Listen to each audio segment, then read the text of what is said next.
Hello বন্ধুরা, তোমরা দেখছো একটা নতুন আলু দিয়ে বানিয়েছি একটা দারুণ সুগন্ধি আলু।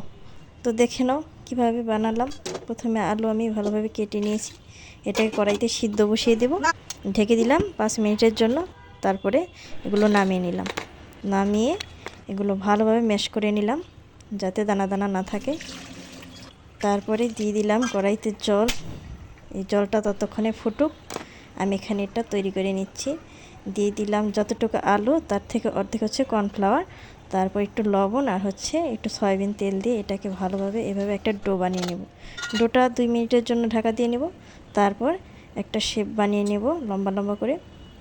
তোমরা যে কোনো শেপ দিতে পারো, আমি এভাবে দিয়েছি। আর অবশ্যই মনে রাখবে এই ডোটা যতটা সফট হবে তত ভালো হবে, শক্ত যাতে না হয়। তো আমাদের জলটা ফুটে এসেছে, এখন আমি এগুলো সবগুলো এখানে ঢেলে দেব। এটা ভালোভাবে সিদ্ধ করে নেব। আমার 5 মিনিট লেগেছে সিদ্ধ করতে।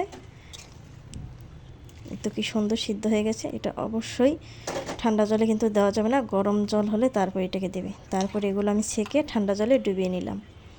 ঠিক এভাবে ডুবিয়ে নিয়েছি 2 মিনিট। তারপর এটা আবার ছেঁকে নিয়েছি।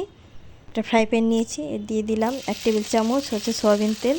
তারপর এটাকে ঢেলে দিলাম, একটু দিলাম লবণ, কাঁচা লঙ্কা কুচি, সয়া সস 1 টেবিল চামচ সয়া সস দিয়ে ভালোভাবে নেড়ে চেড়ে নেব। তারপরে দিয়ে দিলাম একটু টমেটো সস। তোমরা চিলি সসও দিতে পারো, যার যেমন ইচ্ছা। আমি টমেটো সসটাই বেশি ভালো মনে করি, সেই জন্য দিয়েছি। দেখো কত সুন্দর কালার এসেছে। এখন দিয়ে দেব হচ্ছে গোলমরিচের গুঁড়া আর হচ্ছে জিরার গুঁড়া, ভাজা জিরার গুঁড়া দিয়ে দিয়েছি। তোমরা অবশ্যই বাসায় ট্রাই করে দেখবে কতটা খেতে ভালো, আর বাচ্চারা তো খুবই পছন্দ করবে, আর কতটা লোভনীয়। আমি খেয়ে তো অবাক। তো যেটা সুগন্ধি লেবু পাতা সেটা দিয়ে দিলাম কুচি করে। এটা হচ্ছে প্রধান উপকরণ এই সুগন্ধি আলুর। কতটা সুন্দর, খেতেও কিন্তু দারুণ, আর কতটা সফট হয়েছে বন্ধুরা, তোমরা অবশ্যই দেখতে পাবে। তোমাদের ভেঙে আমি দেখাবো। অতুলনীয় অতুলনীয় হয়েছে। তাই সবাই আমার পাশে থাকবে।